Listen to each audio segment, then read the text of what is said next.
There we go.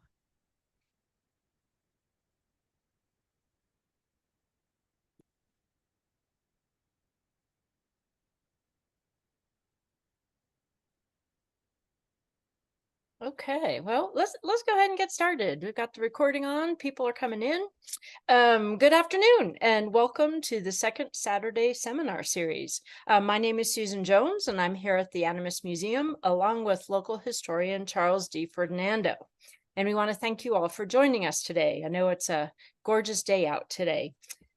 As I hope that you have heard, the Buffalo Soldiers are returning to Animas City next weekend, in fact.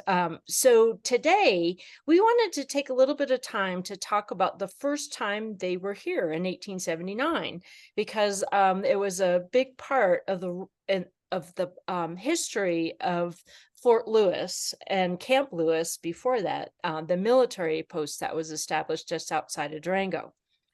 So before we jump in, I want to go through a quick Zoom housekeeping as usual. We are using Zoom's webinar feature, which means that you are all muted and your videos are all off. At the bottom of your screen, and you may need to mouse down a little to see it, there are some icons.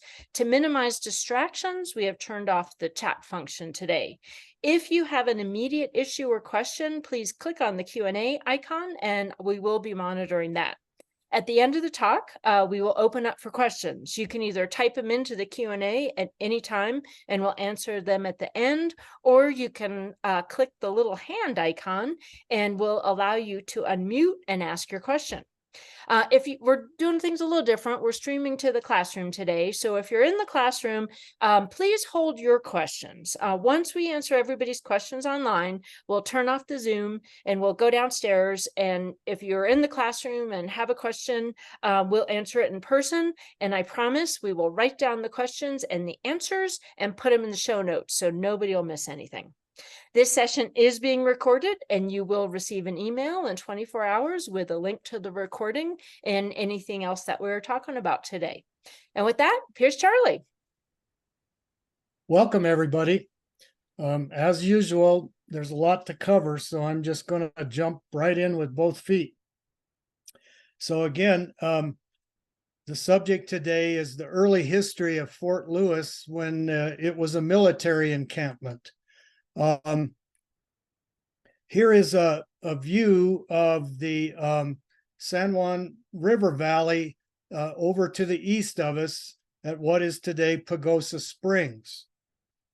And Pagosa Springs was a natural hot spring at the base of the Continental Divide.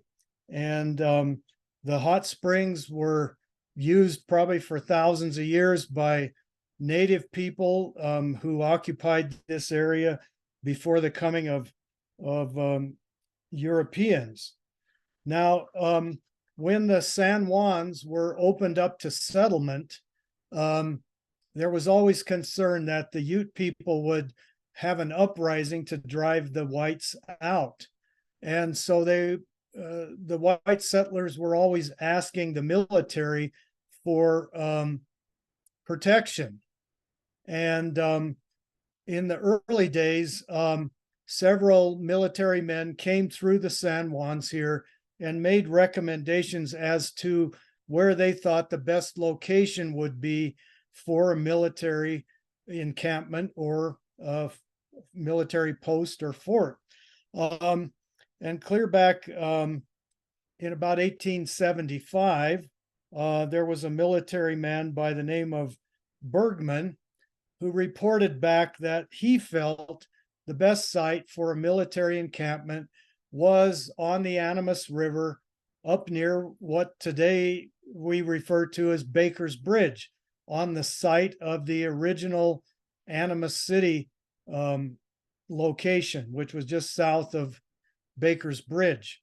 That was a short-lived settlement that existed about 1860 to 1861. And there was still remnants of that settlement when Bergman came through, and that was his idea, was to have the military at that spot because, again, most of the population was to the north up the Animas River around Silverton. But as the military goes, other people had different ideas. Other sites were kicked around. One military man proposed an encampment over on the Mancos River to the west, and the one that won out was Pagosa Springs. So this picture I'm showing, you can see the Continental Divide here in the background, and down in the valley there is what today is Pagosa Springs. Now, where did the name come from for Fort Lewis? Well, the name was given. There was a general order sent out from Fort Leavenworth, Kansas on September the 30th, 1878. And this was from the Assistant Adjutant General's office. And it's General Order number 11. The department commander regrets to be called upon to announce the department the loss which the Army has met in the death of Lieutenant Colonel William H. Lewis, 19th Infantry, which occurred on the 28th near Fort Wallace, Kansas, from wounds received the previous day in action with hostile Indians. Graduating from the military academy in 1849, Lieutenant Colonel Lewis had devoted the best years of his life to the service of his country, and now adds the sacrifice of his life to the claims which he had already established upon her gratitude. Calm and deliberate in judgment, courteous and refined in bearing, active, firm, and upright in the discharge of every duty, Lieutenant Colonel Lewis had won the respect and esteem of all who knew him, and the tidings of his death will be received with grief by the whole army. In honor of his memory, the colors of his late regiment will be draped in mourning for 60 days, and its officers will wear the usual badge of mourning for the same period. Captain W.M. Dunn Jr., 2nd Artillery ADC, will proceed to Fort Wallace, Kansas, take charge of the remains and accompany them to this point where they will be interred with military honors in the National Cemetery by command of Brigadier General Pope, E.R. Platt, Assistant Adjutant General, Captain 7th Cavalry ADC. So they determined to name the new post at Pagosa Springs after or in honor of William H. Lewis. He was descended from Meriwether Lewis, famous for the Lewis and Clark expedition. So here is an early drawing of the post at Pagosa Springs. And again, this is a drawing and it's dated 1880. So this is near the end of the existence of the post there. But the buildings were log construction. And again, like all military posts, they were built in a quadrangle. They were built around a parade ground and so forth. So let's go to the next one here. So here's another view. This is actually a photographic view of Pagosa in the early days. And over here to the left, where I've got this red dot, you can see buildings that were part of the post. Those were barracks buildings. And again, we'll go back to the previous slide. It's these buildings here that were in that photograph that you can see. And again, here's the San Juan River as it flows through Pagosa Springs. So here is a log building that existed in Pagosa Springs for many, many years. This is probably one of the remaining buildings from the military post days at Pagosa Springs. This building had a fire, I think in the 1970s, and it was basically abandoned. And when we started doing restoration work on the Joy Cabin here at the museum. They were going to tear this structure down, what was left of it, over in Pagosa. And Robert McDaniel and I actually went over there and salvaged some of the hewn logs that were left from this structure, and they got used in the restoration of the Joy Cabin. Here is a view of the actual hot spring at Pagosa Springs. The early military people just referred to it as the boiling spring. But this picture shows after a resort was developed there. You can see these buildings in the background. Those are the Pagosa Springs Resort structures. So there, in 1879, we had a little incident to the north of us up at Meeker.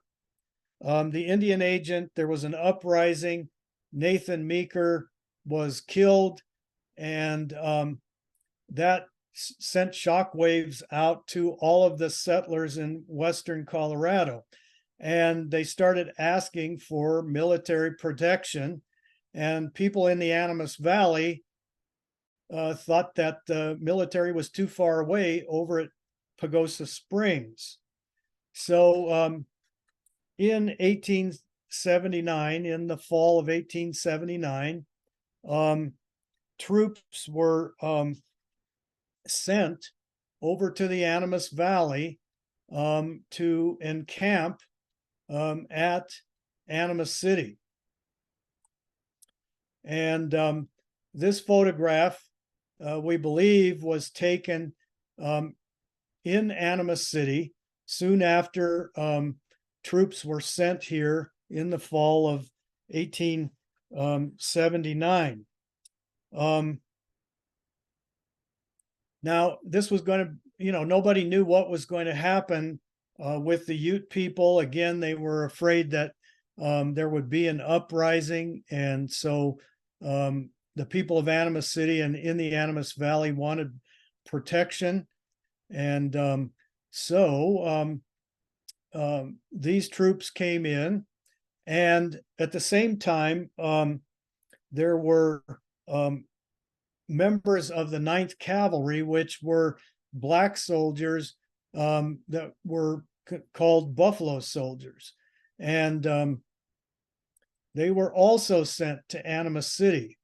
And here is a picture that shows some of the Buffalo Soldiers. And again, you can see one of their campaign tents behind them here. We're not sure exactly where this photograph was taken. We have very few photos that were actually taken in Animas City. And we don't have a whole lot in our collections. Now, once they arrived in Animas City, here's an early map, a hand-drawn map of Animas City that is credited to Mr. Chitwood. And in this map, the main street that we see across here is 2nd Street, which is today 32nd, which is where the main road came into the Animas Valley from Pagosa Springs. And then here's the Animas River running north to south through Animas City. And over here is Main Street. And on this map, Mr. Chitwood indicates that over here on the west side of the river, he shows here U.S. troops, and all these little pointed things are their tents. So these were where the white troops were garrisoned on the west side of the river. And over here on the east side of the river is where the Buffalo Soldiers were encamped. And they basically were sent here and spent the winter in Animas City. Now, probably the merchants were very thankful for that because, of course, the army had to buy forage for their horses and mules. and they had to buy food at the going prices for the troops and so forth. And with all of these troops encamped in Animas City, the stores probably did extra business supplying the needs of the soldiers. So here is an actual photograph of Animas City. Now, this was taken in 1897, so it's much later, but this area over here is where the black troops would have been garrisoned, and up here on the other side of the river is where the white troops would have been sent. So again, over here on this side, you would have had members of the 9th Cavalry, and over here you had infantry troops. Now, the Buffalo Soldiers always had white officers. So anyway, here is a view of some of the businesses on Main Street in Animas City at the time. This was Doc Wallace's drugstore. And then this is the Kephart general merchandise store and Kephart's warehouse. Here we show a stagecoach. There was a stagecoach line that operated going east to Pagosa Springs and then south to Chama and Tierra Maria and on to Santa Fe, or you could go over the Continental Divide towards Alamosa. Here is one of the structures that would have been standing in Animas City during that time in 1879. This was the first school in Animas City. It was the first school built in the county and the first school on the west slope of the Continental Divide after the Bruneau Agreement. Here's another business that would have been popular in Animas City with soldiers. This was the Elkhorn Club, but as you can note up here on the facade of the building, the Hanson's Elkhorn Club didn't open until 1880. So this business would have opened about the time that the soldiers were leaving Animas City.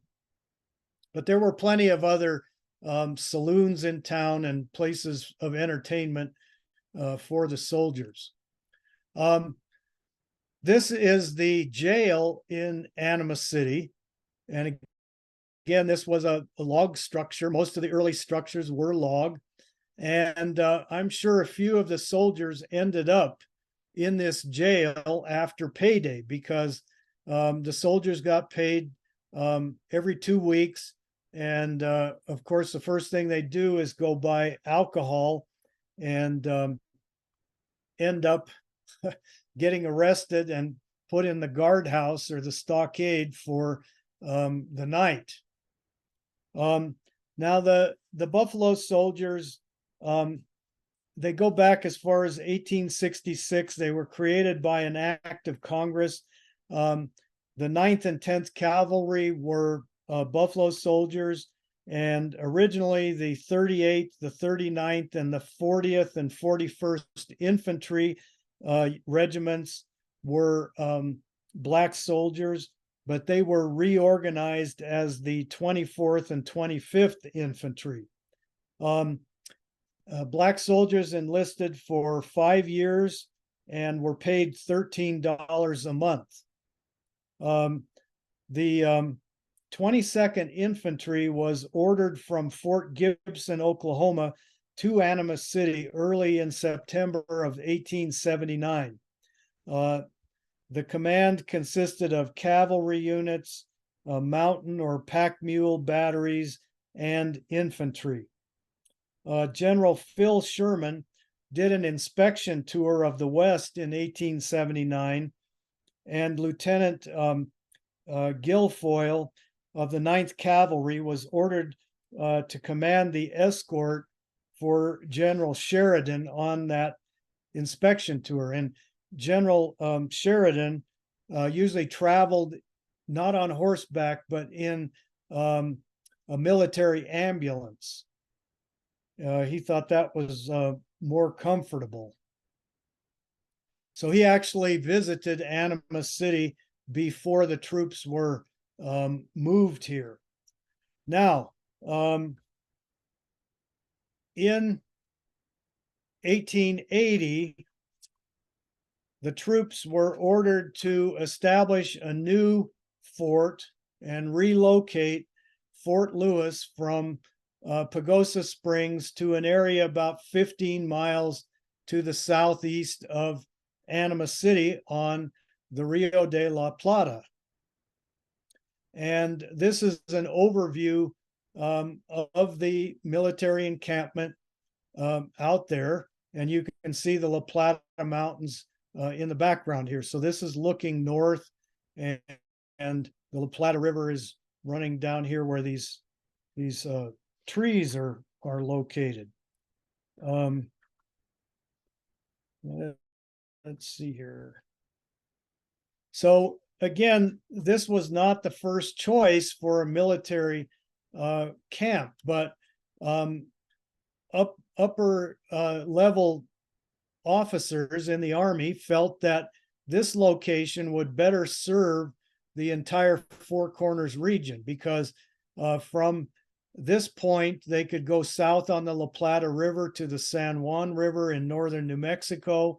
They could go over into Utah and so forth. So it was felt that the troops would be better utilized in this central location than if they were sent, or if they remained over at Pagosa Springs, which was very isolated. By October of 1881, Fort Lewis is in the beginnings of construction, and in the Durango Herald of October 20th, 1881, it was reported that Colonel R.E. Crofton, well known as the commanding officer at Fort Lewis, has been ordered with his command, the 13th Regiment, to New Mexico. He has been relieved at Fort Lewis by Colonel George P. Buell with the 15th Regiment. Colonel Buell was formerly in command of the post in La Plata County and has many friends here. During the time in Animas City, Buell was the commanding officer in charge. In that same paper, it mentions that Colonel Crofton and his command will leave Durango in 2 or 3 days for New Mexico on a train of 6 passenger coaches and a Pullman. This train is now on a sidetrack in this city, referring to Durango. So they're getting ready to ship them down to New Mexico. And then again, on the same paper, 1881, October 20th, it says, "A very pleasant affair.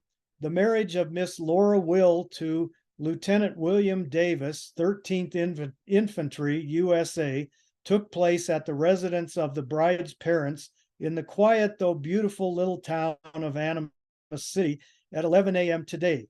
The occasion will long be remembered by the few particular friends of the family who were present. A most excellent repast was provided after the ceremony was over. Parson C.M. Hogue, he was the Episcopal minister, officiated in a very complimentary and appreciative manner. Everyone present was pleased and highly delighted. Among the number were Mr. and Mrs. Edward Ray, Mrs. Sheets, Mrs. Kephart, Mrs. Morse, Mrs. Linton, Mrs. Russell, Miss Nicodemus, Lieutenant Hall, J.C. Langley, C.P. Ashcombe, Master Ralph Ray, and Butler Russell. Lieutenant Hall and Miss Nicodemus were the attendants and added much brilliancy to the occasion. Many handsome presents were given to the bride. At 1 p.m., the happy couple took their departure for Fort Lewis, where they will remain for several weeks before leaving for their new quarters in New Mexico. They have the best wishes of all who were present." Now, the Will family had settled in Animas City very early and were merchants and saloon owners. On November 10th of 1881, the Durango Herald announced the last two companies of the 13th Regiment departed from this city for their new station in New Mexico yesterday afternoon on a special train.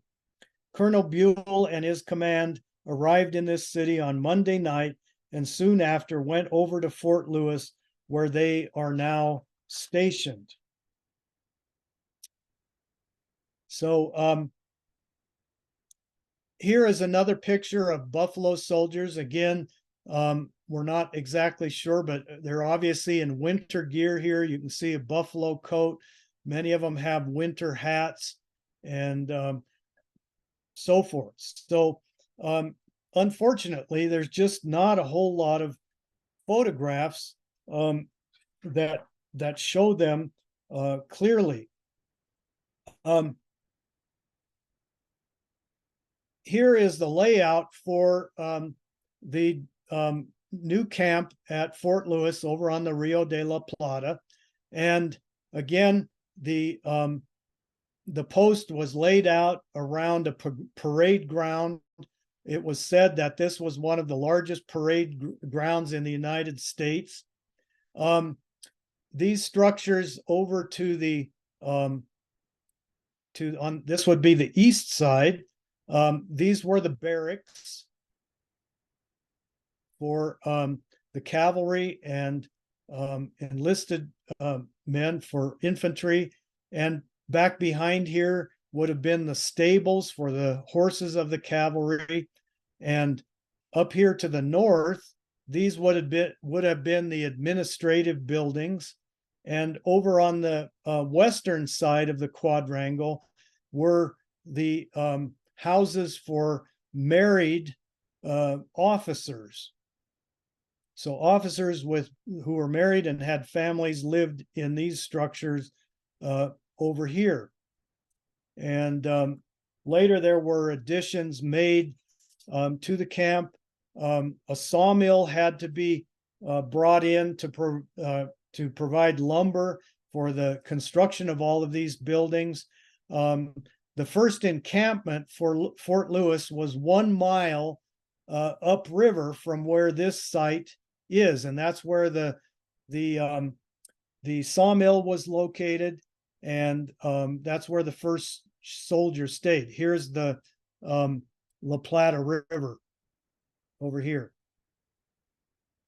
So anyway, there really wasn't much out here. This was wilderness. And again, this plat map of Fort Lewis, the parade ground was 500 yards by 150 yards. So 500 yards long this way and 150 yards across this way. So by 1886, there were 30 buildings built around the parade ground.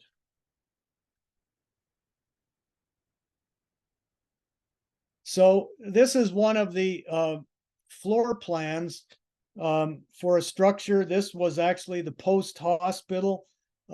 This plan is dated April the 24th, 1885, and it shows where the wards would be located in the hospital. That had a big covered veranda around the exterior.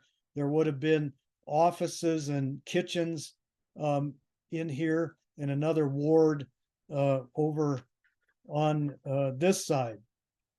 Now, in 1885, on October the 10th, 1885, one of the local newspapers called The Idea in Durango reported that the headline was Fort Lewis Fires.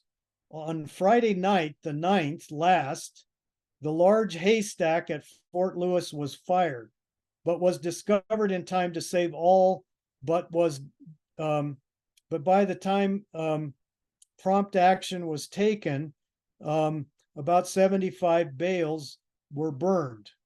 And it said by the prompt action of a great number of soldiers that they kept this fire under control. But on Saturday night, the blacksmith shop, the paint shop, the carpenter shop, the wheelwright and laundry building were all burned, and it is evident that with the direction of wind, it was calculated to burn the mills. And that would have been the sawmill. But the fire was not communicated. Every effort of the army was made to save the post on that evening. So somebody was mad and was the fire fiend and lighting fires all over the fort out there. And so there was a lot of monetary damage done, loss of buildings, which all had to be reconstructed. Here is another floor plan and elevations for one of the cavalry barracks. These were designed in 1883, and again, this structure would have been located on the east side of the parade ground. And when you look at this drawing, in the gable end of this building, there's these very peculiar quarter round windows up in the gable. And keep that in mind, because the next picture here shows that same building. And up here in the gable end, you can see those quarter round buildings. So this would have been the roadway between the barracks, and over here further to the right would have been the stables for the horses, for the cavalry. Now here is a design and drawings for the barns, for the stables, for the cavalry horses. And these would have been an all wood structure, sort of post and beam. And when you look at the floor plan here, there's individual stalls for each horse. And then there would have been storage rooms for feed and tack in one end of the barn.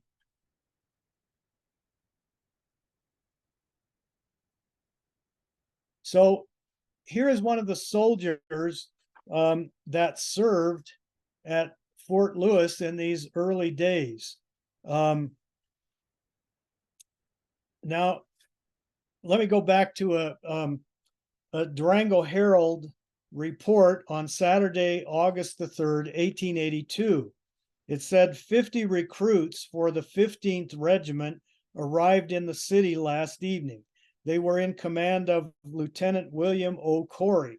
Lieutenant Corey is one of the old residents of Fort Lewis and has many friends in this part of the country.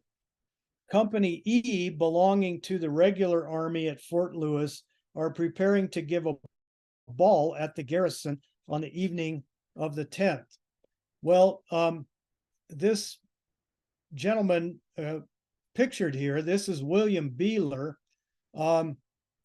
He joined the army in New York and came out to Fort Lewis, and he was stationed at Fort Lewis from 1882 up until 1887.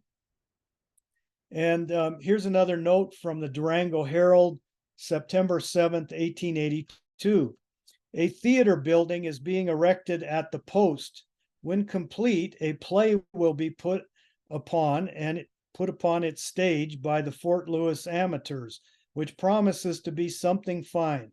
The enterprising society people of the garrison intend to give a series of dramatic entertainments to extend through the winter. There was a highly amusing entertainment at Colonel Swain's quarters at Fort Lewis on Tuesday evening, given by a soldier of the garrison who is quite a genius as a ventriloquist.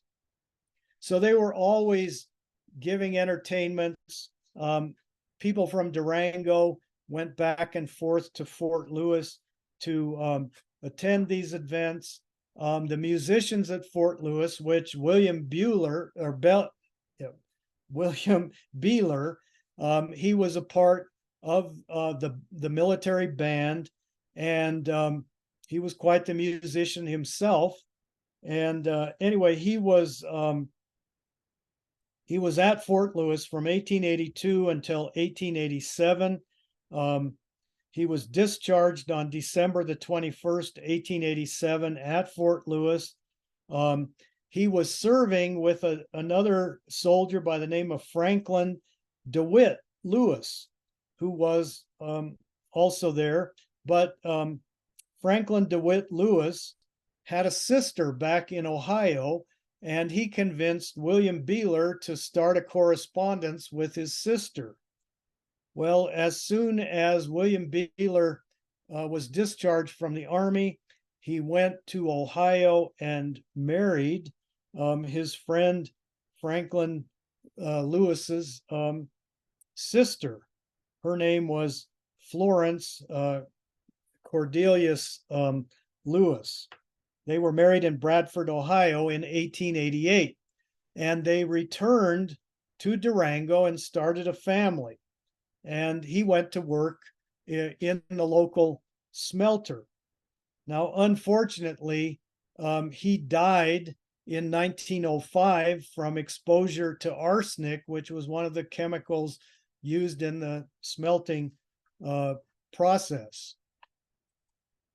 Here's another picture taken of William Beeler during his time at Fort Lewis. These types of pictures were popular to send back to family and friends. And again, I'm sure these pictures were sent as part of his courtship with his future wife in Ohio. It was said that they had never really met in person before they were married. Here's another picture of him, a little different pose.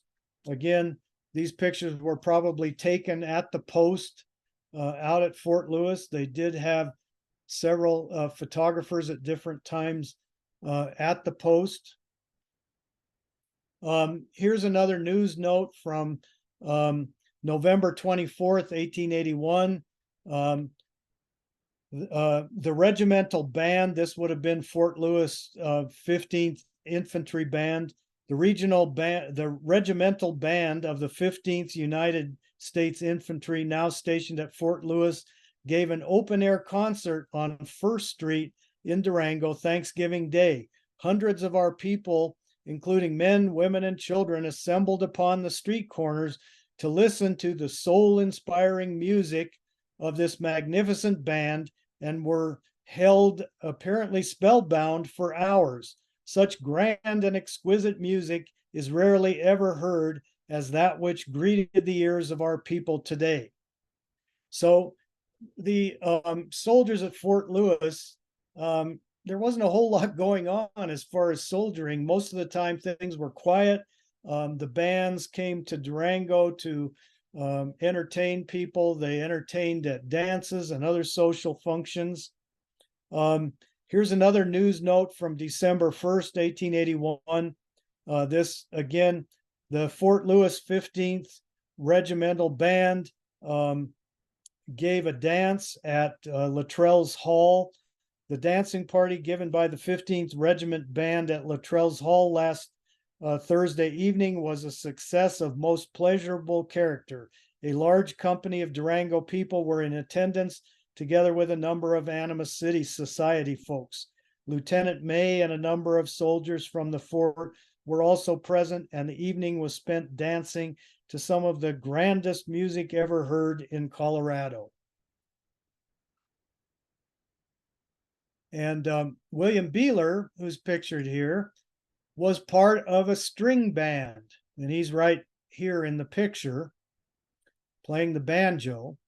But the string band was popular for smaller social engagements and for smaller dances and so forth. So there was always something going on involving Durango and members of the military at Fort Lewis.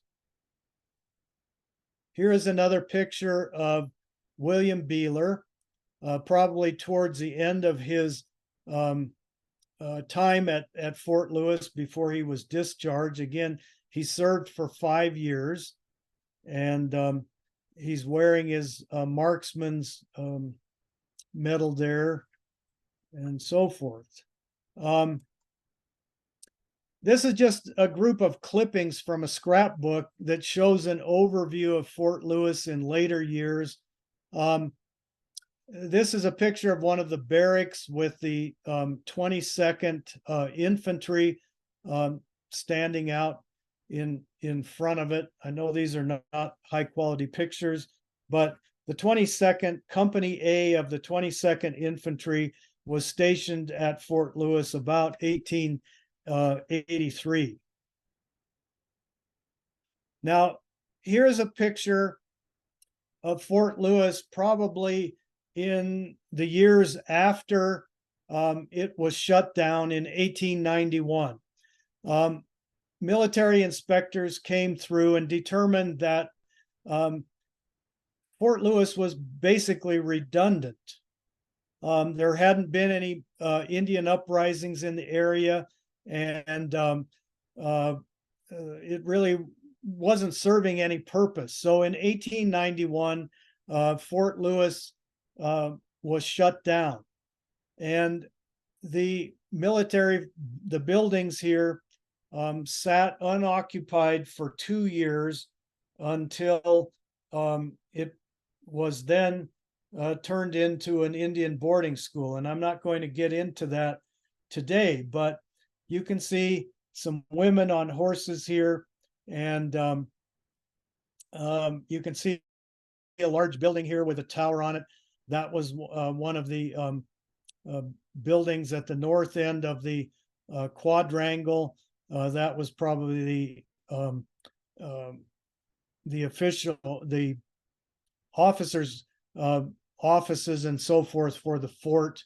It was one of the most imposing buildings at Fort Lewis when it was a military encampment.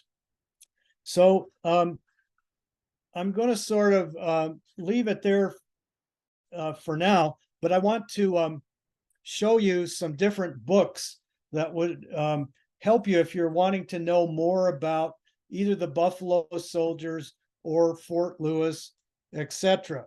Now, again, we have the Buffalo Soldiers coming. So there's a book called Indians, Black Indians, A Hidden Heritage. It's written by William Loren Katz, and that book is very helpful if you're interested in some of the interaction with Buffalo Soldiers here in this area. One of the first settlers on the Pine River was a man by the name of John Taylor, who was a veteran Buffalo Soldier. He married Kitty Cloud, who was a member of the Ute tribe, and his original homestead became the major part of the site of the town of Ignacio when Ignacio was founded. Another good book is called The Buffalo Soldiers, A Narrative of the Black Cavalry in the West. It's written by William H. Leckie and Sherry A. Leckie. We're going to make a list of, we'll do a bibliography and post that on the site with the copy of this webinar. Another good book, if you want to know about early Fort Lewis, there's a book called A Frontier Army Surgeon, and it's life in Colorado in the 1880s. There was a military doctor by the name of Bernard James Byrne, MD. He was surgeon in the United States Army. He was stationed at Fort Lewis in the early 80s, and he wrote a book about his experiences in the military. It's an excellent book. It not only talks about his time at Fort Lewis and how he got there, but the rest of his career in the military. There's another excellent book called Photographer on an Army Mule. It is the story of Christian Bartholomew, who was also stationed at Fort Lewis in the early days.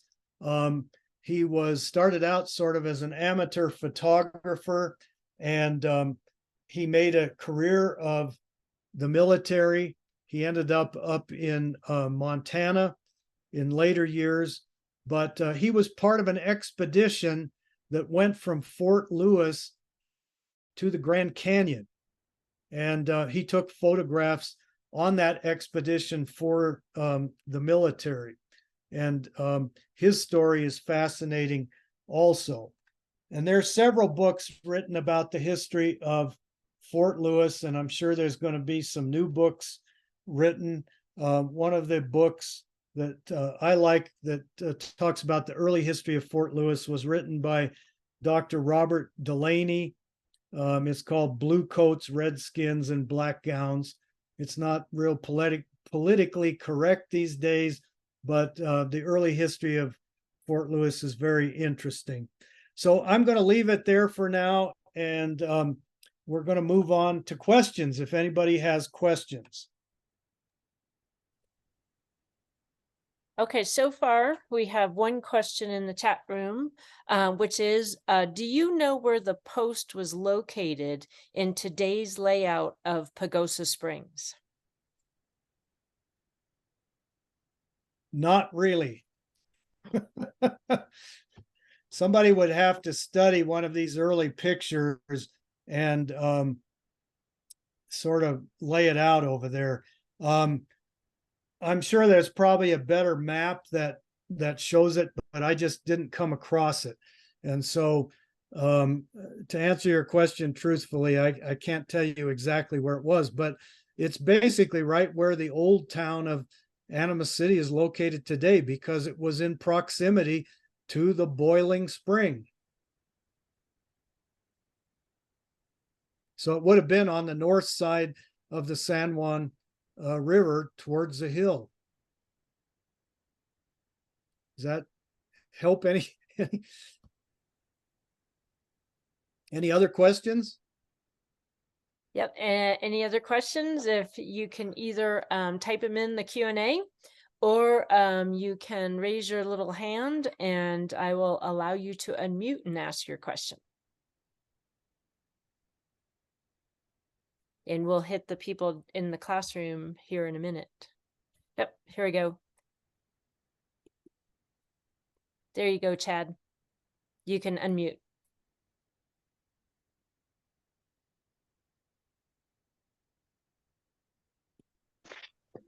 Hello, can you hear me? Yes. Yes. My question, aside from the 22nd Infantry and the 15th Infantry, do you know what other infantry regiments and the companies that were stationed at Fort Lewis between 1880 and 85? I don't have them right in front of me, but there were a number, because again, they usually were never there more than 1 or 2 years. They tended to rotate them, and a lot of the troops from here ended up going south down to New Mexico, down around Santa Fe to either Fort Union or Fort Marcy. And some actually got sent down to Fort Wingate. But a lot of them got rotated back here. So they were coming and going. And unfortunately, it's really hard to track them. The records, I'm sure somewhere there's good records, but they're really hard to access. And a lot of people have been working on trying to get more detailed information. And I unfortunately just didn't have the time to spend to really get down to the nitty gritty. So I'm sorry that I can't right now give you that information, but maybe if we find out more, we can get that information to us. So keep in touch with us, and I'll try to make a list for you. Awesome. We can put it in the show notes. Yeah. Yeah. Okay, thank you. You're welcome. Anybody else? Questions? Just an addition there. When they started the post over at Pagosa Springs, they did not bring in any special construction crews or anything. the troops that were assigned there were required to build their own structures.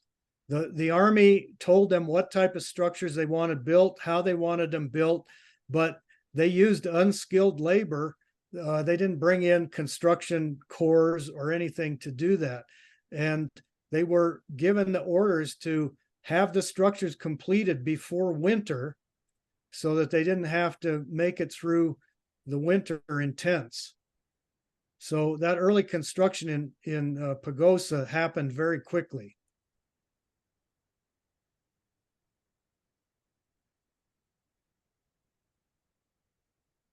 Okay, not seeing any more questions. Let me do our final shameless self-promotion. If you think of anything, type it in or raise your hand.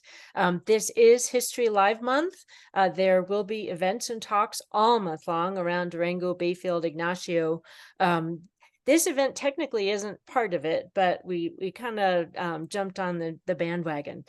For more information about all the other things that are going on, visit our website, animusmuseum.org, or go to the Southwest Colorado Humanities Roundtable website at swcohumanities.org. Or you can grab a brochure. We've got some here at the museum. I think they're down at the visitor center. We've been kind of scattering them.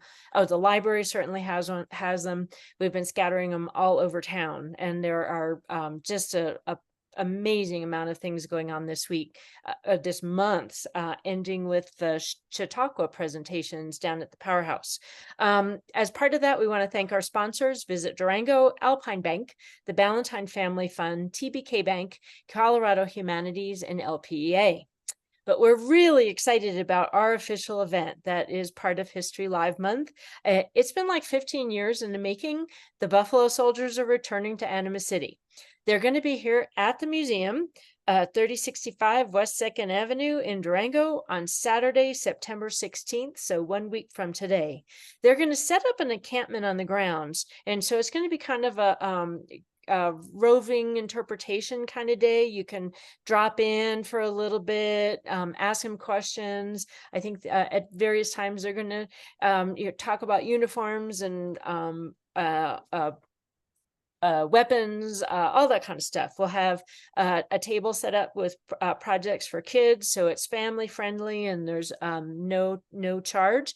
At 10 o'clock, John Taylor Valdez is going to do a blessing to open up the celebration. One of the descendants of John Taylor, the early Buffalo soldier who also settled in the Pine River Valley. At 11:30, Gail Harris is going to introduce Kathy Williams, the only known female Buffalo soldier who called Colorado home. And at 1 o'clock, we're going to have kind of an official lecture in the classroom. I think Fred Applegate from the Buffalo Soldiers of the American West is going to do that. So come on by. It'll be really cool. On Sunday, the Buffalo Soldiers will be riding the rails. There are still tickets available on the coach on the 9:45 train to Silverton, where we'll share Buffalo Soldiers and local history on the way. Tickets are $120, and all proceeds can support continued historical programming here at the Animas Museum. If you're interested, give us a call at 970-259-2402 or email us at info@animusmuseum.org, or again, you can buy tickets on our website, animusmuseum.org. Oh, next month's webinar is going to be kind of fun, and it'll be kind of different in keeping with spooky Halloween themes. We're calling it Death Comes to Durango, with apologies to Willa Cather. We will be talking about how people practically dealt with death in the early days of Durango, undertaker cemeteries and things like that. As of now, it will be both live in the classroom and on Zoom. So in the next week or two, we'll have a registration link up so you can register. It'll be recorded. We'll send out an e-blast, and it'll be on social media coming up. It's October 14th at 1 p.m. And let me do one last check. I don't see any open questions. So I have one thing to add. And this might help with the numbers of people that served at Fort Lewis at any one time. During the low periods, there were never less than 200 soldiers at the Fort Lewis encampment on the La Plata. And at the high points, there were upwards of 600. And that it varied depending on what was going on at the time. And again, they would send patrols out from Fort Lewis down into New Mexico. And if there were any problems in New Mexico, they would send them down there. So that these numbers would vary, but again, never less than 200 and never more than about 600. So, okay, that's all I have. And thanks again, everybody, for tuning in today. Yep, thanks for joining us.